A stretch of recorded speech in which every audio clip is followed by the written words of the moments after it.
This is Jim Nailon, liturgical guitarist. I'm going to share my arrangement of the old hymn, Just As I Am. I'll play through it first, and then we'll go back through and talk about it.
Okay. Well, this is a great old hymn that I grew up with. I was raised Southern Baptist. Been a Catholic now for 25 years. But very familiar with this song and can probably sing it from memory. So, and a lot of Catholics would recognize this. A lot of them would be converts like me. So let's start through it. So I put this in 2 keys. Now, in full disclosure here, years ago I learned this version in C, not exactly this version, but I learned a wonderful version in C by a guitarist named Rick Foster. And Chet Atkins recorded Rick Foster's arrangement on his album called Alone back in 1973, and so I learned it off that record. And that one has an interesting tuning. The low E string is dropped to a low C, and then the A string is dropped to a G. And it starts out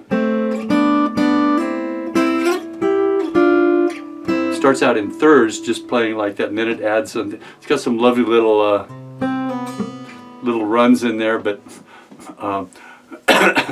I tried not to take any of Rick Foster's riffs in this arrangement, so that it's not just a copy of that. I added a few riffs of my own. So let's go through this, and plus then I put a second verse in the key of D.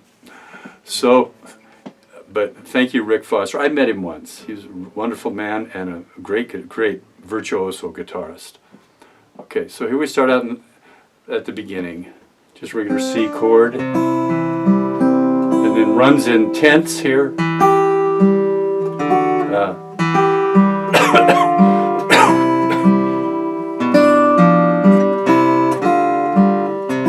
So you run, and then just droning this G note in the middle.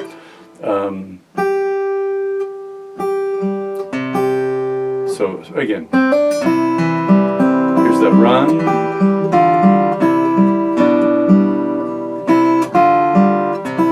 Let's see. Now a G. Bring the little finger over to the 3rd string, or 2nd string, 3rd fret. A G7. Now slide your 1st finger up to the 3rd fret. which puts you in position to play this F chord. I write it as an F chord, but it's an F over D, which is actually a D minor chord. But you're going to play it like this F chord, like a D chord that you slide up. D, E flat, E, F. There's an F. So, and then it allows you to slide on the second finger from the fifth string to the fourth string, and then put your first finger down as a little bar on the first and second strings, third fret. So that was, I guess, one of my substitutions for some of those lovely runs that Rick Foster had in there. You're going, playing this with your second, third, and fourth fingers on that F, what I have is an F chord. Back to a C. Now, going to the third line.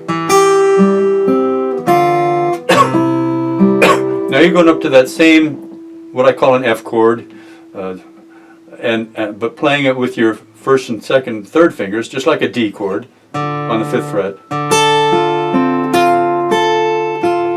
And I didn't mark it in here, but you can do a glissando on your third finger. Bring it up to the 10th fret, and put the thirds down here. Your first finger's on the 8th fret. And you're going to hit a D bass and then drone this open third string. And come down in thirds. Use your first and second fingers there.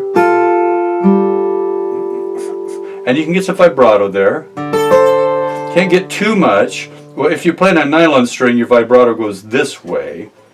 If you're playing a steel string, your vibrato goes more like this way. So you can't get so much that you're going to go mute the third string.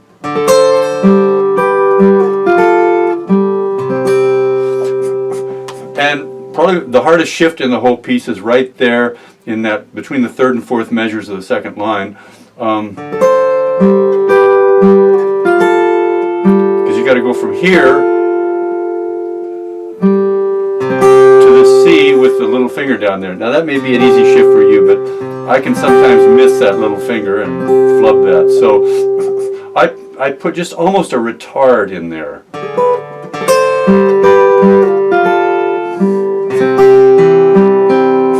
Which it's a O Lamb of God I come. So it's almost a place for a natural retard there. You can, O Lamb. You can, if you're thinking of the lyrics. So, it doesn't sound bad, but it'll help you to get that shift if you have trouble with it like I do. And then a G7.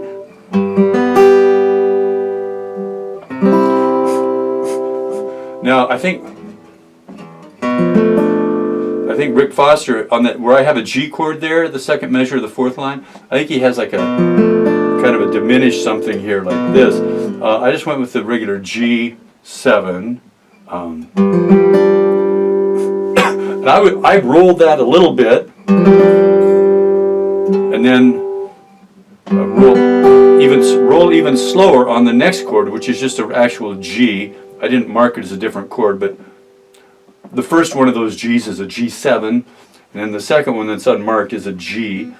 I kind of roll that slower, and then almost straight. I just give just a hint of a roll, but you can play that straight on the C chord. So that last line would be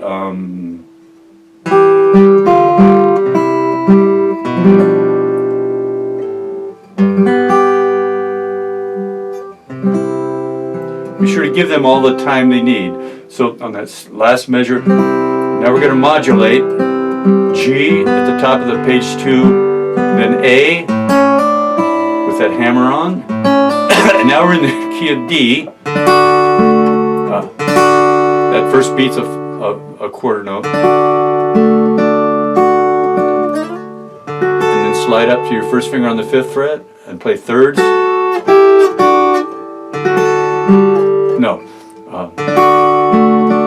no bass note here, just the third. And then the bass note's the drone. Now the drone goes to A,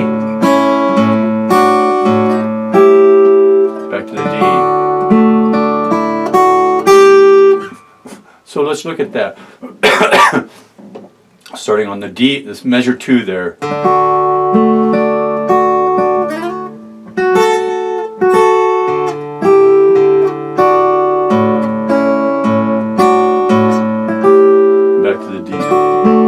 So the thirds you're playing are first and third finger, and then first and second finger, and then just a second finger and the open E string, and then back up, and then to the D. Now going down to the second line there on page 2, and I that last note in the first line, the little finger, I gliss onto that. I slide that.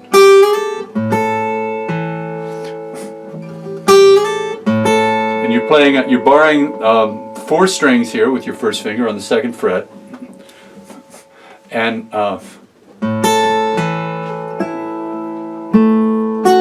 so you're using your little finger to play those notes. Then your second finger is going to play the 7th of the A chord there, and then while you're holding that note, your little finger and your third finger, you're gonna play your little finger on the 5th fret of the 2nd string and pull off to the bar, which is playing the 2nd fret, and then your third finger plays the 4th fret of the 3rd string and then lifts off. So that's might be a little tricky for you. It took me a while to get that clean, but I seem to do it okay now.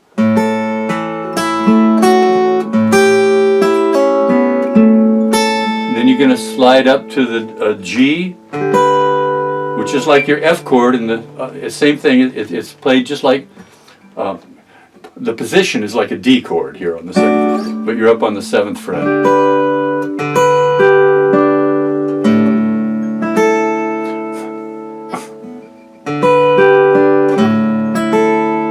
And then you slide, open A, bass, slide down with your 3rd and 4th fingers on the 5th fret of the 2nd and 1st string, and then into a D chord.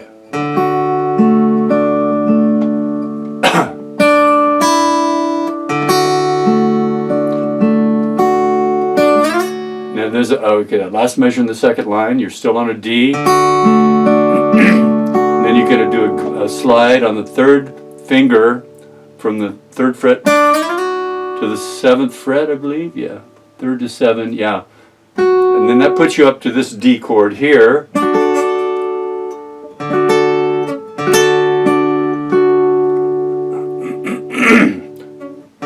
which is part of the. If you were to bar a D chord on the 5th fret, but you're using the open bass.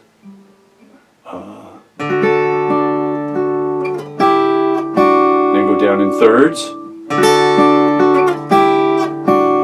and then right back up to that G chord again, and then you're going to slide up to the your little fingers, or your 3rd finger's on the 12th fret, your 1st finger's on the 10th fret, and then go down in those in thirds. So you're going, and then your 1st and 2nd finger.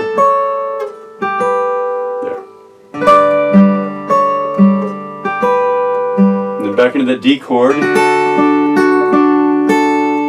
then you're gonna the thirds here, and the bass. First finger, your I finger is gonna pick the 3rd string, and then slide that down, play the open 3rd string, and then a D chord, and then same trick here, a roll there on the A, and then a slower roll, and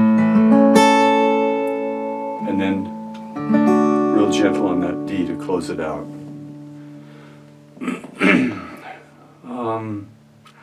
I think that's about it. And again, I'm going to put a note at the start. I forgot to mention this guitar is tuned down a half step. I tried playing this on my Taylor, which is in regular tuning, but it sounds so thin compared to this old Martin. I've grown accustomed to this sound, so I just played it with the guitar on the first fret. But you don't need you didn't need your capo if you're in regular tuning. That's all I have on this. I look for more arrangements at liturgicalguitarist.com. I pray God blesses your playing, and I wish you peace.